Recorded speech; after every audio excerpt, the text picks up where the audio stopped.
Hola, doctores y doctoras. En esta ocasión hablaremos sobre lo que es hemorragia de vías digestivas. En este primer video abarcaremos unos conceptos básicos de lo que es hemorragia de vías digestivas altas, variceal y no variceal. Mi nombre nuevamente Juan Felipe López, residente de tercer año de medicina familiar, y en esta rotación estamos a cargo del doctor Helber Rodríguez, especialista en medicina de urgencias. Este será el contenido de lo que abarcaremos el día de hoy. Básicamente entonces, como el mismo nombre lo indica, la hemorragia digestiva, en este caso específicamente la alta, es la pérdida de la sangre. Y esa pérdida de la sangre, digamos generalmente, está originada a nivel proximal del ligamento de Treitz, perdón, y esto incluye lo que es el esófago, el estómago y el duodeno. Clínicamente, la gran parte de los pacientes cuando nos llegan al servicio de urgencias, el motivo de consulta son melenas. Recordemos que las melenas es pues básicamente la presencia de heces o popó negro, ¿sí? Eso es básicamente lo que define melenas. Y hay otro grupo grande de pacientes que nos van a referir hematemesis, es decir, lo más probable es que estos pacientes nos digan tengo melenas. Pero además de hematemesis, cuando ya el caso es severo, incluso ya cuando el paciente tiene signos de hipovolemia, nos puede decir que además de hematemesis y melenas, tiene hematoquesia, que ya son casos, digamos, que tienen o generan un estado clínico más comprometedor para el paciente. De manera introductoria, nos estamos basando en lo que es la guía americana, la guía europea, y estas guías nos dicen pues que de las emergencias gastrointestinales, la hemorragia de vías digestivas pues realmente tiene alta morbilidad y mortalidad.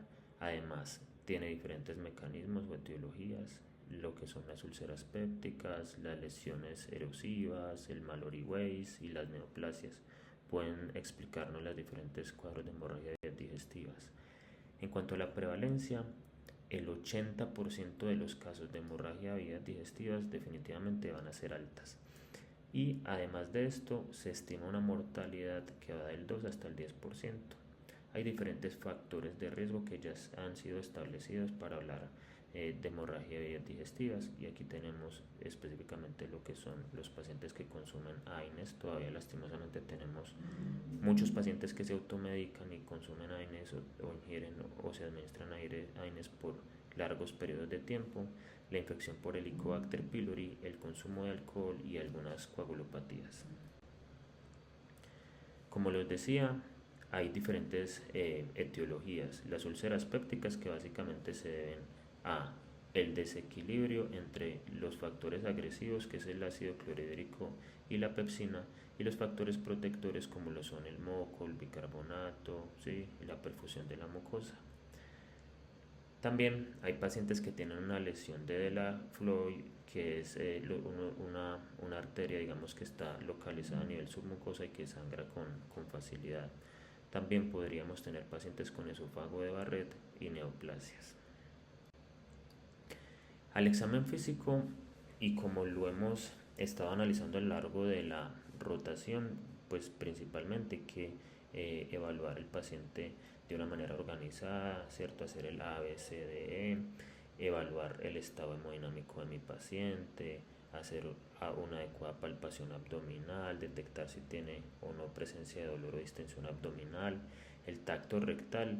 En este contexto pues sí o sí hay que realizarlo para mirar e identificar la presencia de melenas, que incluso nos pueden llegar a puntuar en el score que ya vamos a ver, o la presencia de sangre fresca cuando estamos realizando el examen rectal. Cuando analizamos los diferentes signos clínicos de mayor relevancia a la hora de abordar un paciente con hemorragia de vías digestivas, será importante destacar lo que es la taquicardia. Si bien la taquicardia puede ser una manifestación de múltiples causas, dolor, un proceso infeccioso y demás, en este contexto de hemorragia de vías digestivas, si el paciente tiene taquicardia, digamos, tiene una probabilidad moderada porque tiene un Ley-Hook ratio de 4.9, y esto nos indica que tiene una probabilidad moderada de tener una hemorragia grave. Entonces, si mi paciente me consultó por síntomas como melenas y además está taquicárdico, pues habría que prestarle mayor atención. Y además, si estoy sospechando que mi paciente tiene anemia, debería evaluar la presencia de palidez conjuntival, porque también de manera moderada me predice que muy probablemente pues el paciente sí está anémico, si tiene palidez conjuntival. Hay diferentes laboratorios que solicitamos cuando estamos frente a este tipo de pacientes, lo que es el hemograma completo, las pruebas de coagulación, de perfil hepático y de función hepática, lo que es PET y albúmina, y naturalmente habrá que hacer una endoscopia para buscar cuál es la causa del sangrado del paciente. Pero el score de riesgo nos ayudará a identificar qué pacientes pueden ser estudiados de manera ambulatoria o a nivel intrahospitalario. Pero además, digamos, hay unas recomendaciones generales para la toma de tomografías, de las cuales hablaremos también más adelante. Cuando analizamos la guía americana y la guía europea, salen a relucir diferentes escalas, lo que son el Blatchford, el Rocal Score, el Lyme 65, pero básicamente lo que más usamos en nuestro entorno es el Blatchford Score. Importante que nos llevemos, si el Blatchford Score nos da de 0 a 1 puntos, es un paciente que podemos estudiar de manera ambulatoria y que no se beneficia de estudios a nivel hospitalario. Pero si pasan 2 o más puntos, es un estudio que a criterio médico obviamente ya hay que ingresar y manejar a nivel intrahospitalario y estudiarlo de manera oportuna y rápida. Simplemente les traje para mostrarle. Esta es la escala de Blatchford para puntuar. Tiene el BUN, la hemoglobina, la presión arterial sistólica, la frecuencia cardíaca, la presencia o no de melenas, de síncope, de enfermedad hepática y de falla cardíaca. Naturalmente, cuando el paciente nos ingresa, hay que iniciar una reanimación hídrica, aunque si el paciente está con signos claros de un choque hipovolémico por un sangrado importante, pues es un paciente que no necesita líquidos, lo que necesita es hemoderivados. Siempre tienen toda la indicación de hemotransfusión los pacientes que tienen una hemoglobina menor o igual a 7, pero si es un paciente con enfermedad cardíaca, pues lo podríamos transfundir desde una hemoglobina menor o igual a 8. Ahora, el target o la meta para el paciente con enfermedad cardiovascular sigue siendo una hemoglobina de 10. Además, la terapia con inhibidor del bomba de protones y ojalá la endoscopia se pueda realizar durante las primeras 24 horas. Como tratamiento inicial, lo que aclaran las guías es que el IVP, es decir, el omeprazol, es un tema pues, o es un medicamento que hemos utilizado en la práctica clínica por mucho tiempo y que lo seguimos usando y que tiene toda la evidencia, pero tiene mucha evidencia después de haber realizado la endoscopia, no antes. Ahora, si estamos en un contexto como el nuestro, en el que de pronto la endoscopia no se realiza incluso dentro de las primeras 24 horas, digamos, dan a criterio médico considerar el uso del IVP antes del procedimiento endoscópico, aunque digamos no se impacta de manera directa en el tema de la mortalidad en los diferentes estudios que se han realizado. Sin embargo, y como les decía, ya el paciente al que se le realizó el procedimiento endoscópico podríamos utilizar o está recomendado, lo debemos utilizar, es el IVP, ¿cierto? El omeprazol definitivamente después del procedimiento endoscópico, dosis de 80 miligramos en bolo, y ya les voy a mostrar cómo se continúa durante 3 días, es decir, 72 horas. Y si el paciente tiene, digamos, un alto riesgo de una hemorragia de vías digestivas alta por úlceras que requirieron terapia hemostática y demás, es un paciente que ojalá llevemos con el IVP cada 12 horas hasta por 2 semanas adicionales. Entonces, estas son las diferentes dosificaciones que nos recomiendan las guías: 80 miligramos de bolo inicial y continuar a 8 miligramos hora hasta por 72 horas. Posterior a esto, entonces, continuaríamos cada 12 horas por 72 horas y voy individualizando, ¿sí?, cuál es el riesgo del sangrado que tiene mi paciente para saber si cómo voy dando la dosificación del medicamento por los 14 días.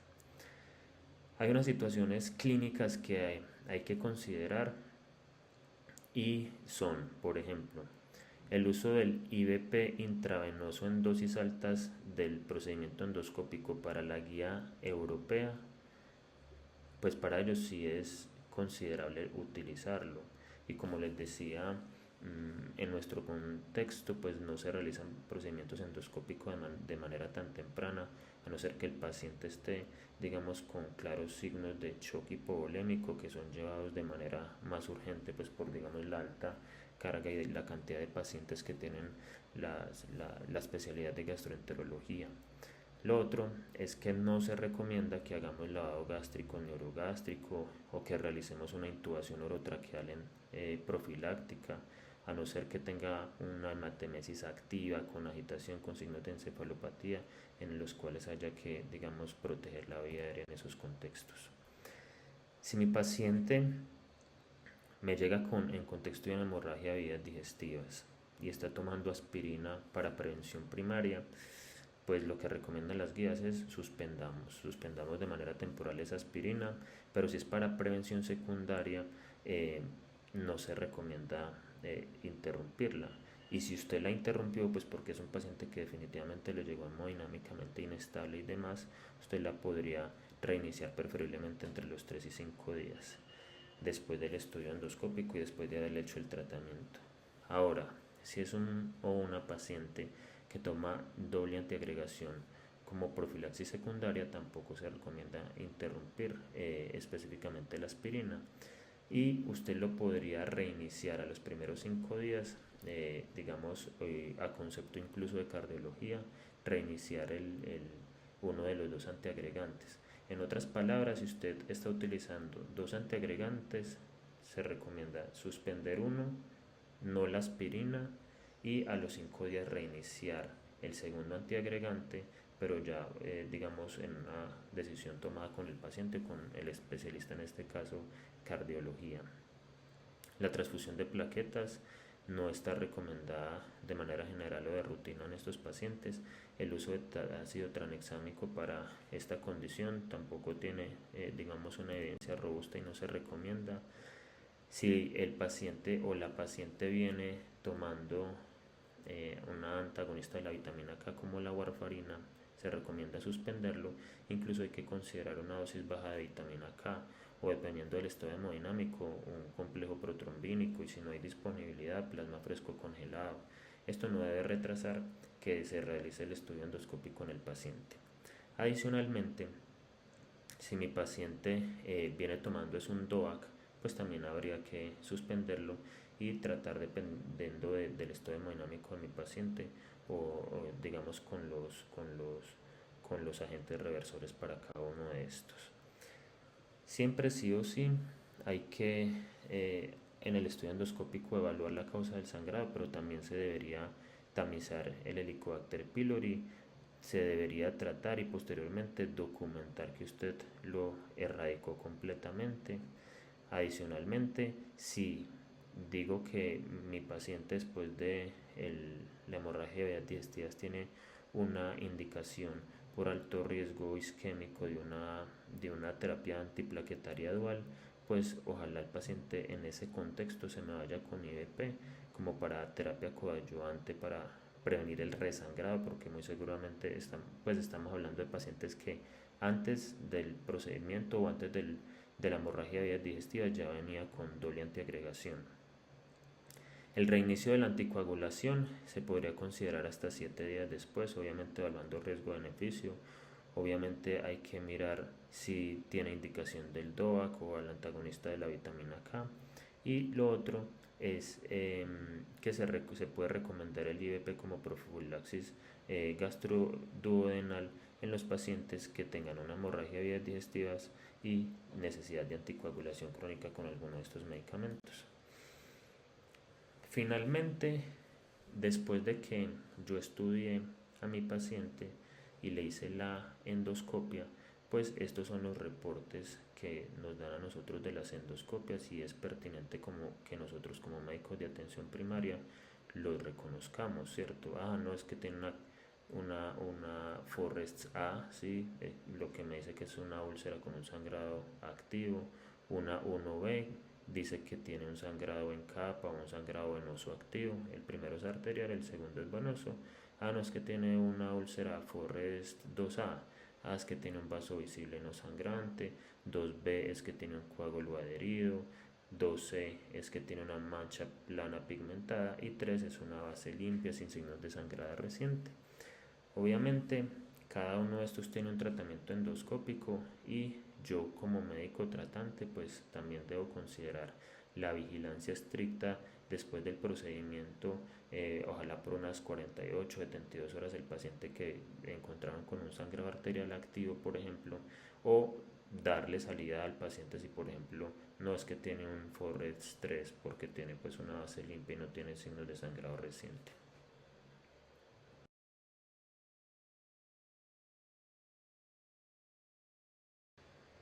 Bien, pasando al tema de lo que son las hemorragias digestivas de origen variceal, pues para esto hay que tener presente que el diagnóstico se hace mediante el gradiente de presión venosa hepática. Básicamente esto se mide mediante un cateterismo, ¿sí? Se mide directamente la presión a nivel venoso hepático y si tiene esto más de 10 milímetros de mercurio, pues esto nos habla de mayor riesgo de sangrado variceal y de ascitis. Este es digamos como el gol estándar para el diagnóstico de la hipertensión portal, que bien puede ser en cirróticos crónicos, son pacientes que ingieren alcohol por un largo periodo de tiempo, o incluso podemos tener pacientes con una esteatohepatitis de origen metabólico que nos pueden hacer incluso signos clínicos de hipertensión portal con presiones inferiores a 10 milímetros de mercurio. Sin embargo, dado que estos procedimientos son más invasivos y menos disponibles, muy probablemente tengamos mayor disponibilidad de la elastografía, que básicamente mide el grado de fibrosis y rigidez que tiene el hígado y que digamos nos reporta unos resultados en kilopascales, ¿cierto? Nos reporta a menos de 10 kilopascales, entre 10 y 15 kilopascales, más de 15 kilopascales, que ya nos habla de un alto riesgo de hipertensión portal y clínicamente significativa, pero si nos reporta más de 25, ya confirmamos que el paciente tiene una hipertensión portal clínicamente significativa con un alto valor predictivo positivo. Y esto se podría sumar a una trombocitopenia por debajo de 150.000.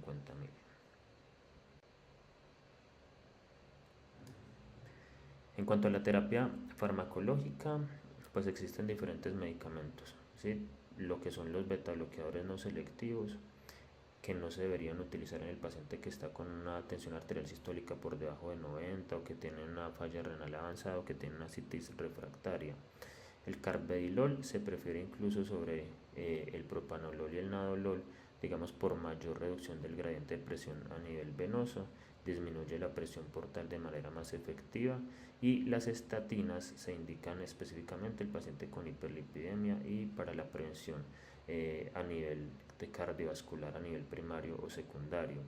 Importante que la simvastatina no debe exceder los 20 milímetros de mercurio si mi paciente tiene un diagnóstico de una cirrosis hepática Child-Pugh B o C.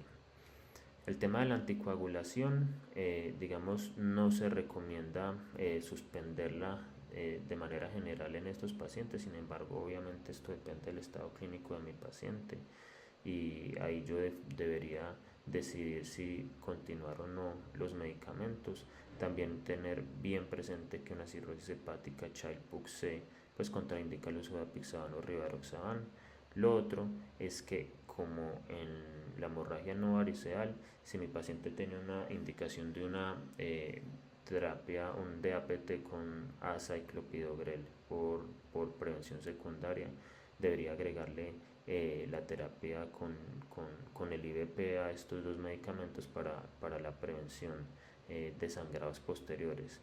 La rifamixina pues se podría considerar en los pacientes que son sometidos a derivación portosistémica transhepática transyugular, intrahepática, perdón, transyugular.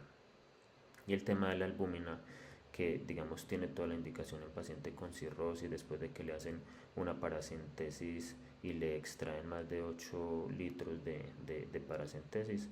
A estos pacientes se les debería administrar, y ya que tiene toda la indicación, 1.5 gramos por kilo día, seguido de 1 gramo por kilo día los 3 días posteriores al haber realizado la paracentesis. Lo otro, y bien importante en el tema de la hemorragia variceal, es el tema de la resucitación hemodinámica. Y es que yo me fijo una meta de 7 y 8. No puedo exagerar el tema de la transfusión, hemotransfusión a estos pacientes porque puedo aumentar la presión portal. Entonces con ellos, sí, digamos, debo medirme mucho a la hora de transfundirlos, obviamente teniendo toda la indicación de hacerlo, pero midiéndome mucho en la cantidad de unidades que estoy administrando. La terlipresina en la hemorragia variceal tiene también toda la recomendación.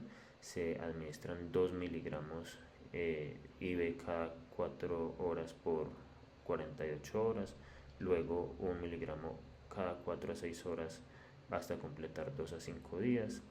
La ceftriaxona 1 gramo cada 24 horas, y la eritromicina se podría administrar en una dosis de 250 miligramos IV 30 a 120 minutos antes del procedimiento endoscópico, y esto ya es más como para facilitar el procedimiento endoscópico. Importante también el uso del carvedilol o propanolol después de haber tenido el sangrado para prevenir el sangrado recurrente, la anticoagulación por al menos 6 meses si por ejemplo estoy en contexto de un paciente con una trombosis portal o ante un síndrome de Budd-Chiari, también una anticoagulación primaria se recomienda. Muchas gracias.